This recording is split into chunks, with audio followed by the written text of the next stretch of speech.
Hi, it's Matthew Duncan here, the professional at Gisborne Golf Club, and this month we're going to talk about pitching and a couple of things that common faults we see a lot when people work on their pitching. So the first one, when you're hitting a pitch shot, you've got a lot of loft on this club here, so the idea of it is to use that loft and let the loft of the club do the work in getting the ball in the air and creating spin.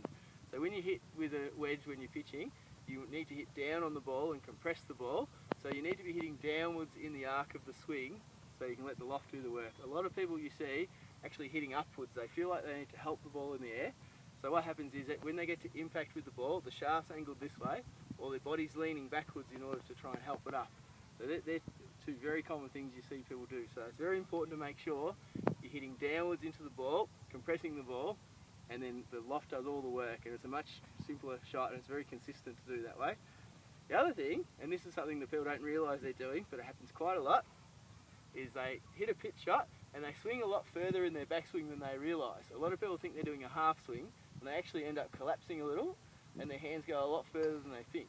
And what happens when people go too far is all of a sudden their hands come down too steeply towards the ball, and when you've got a lot of loft on the club like a wedge, so once you're more than 45 degrees of loft, the club's going upwards more than it's going forward.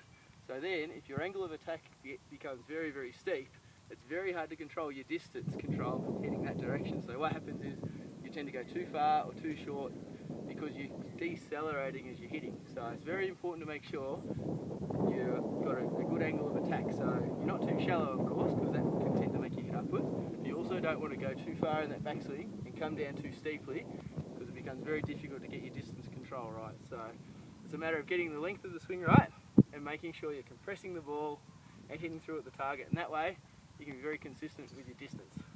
So I'll give it a go.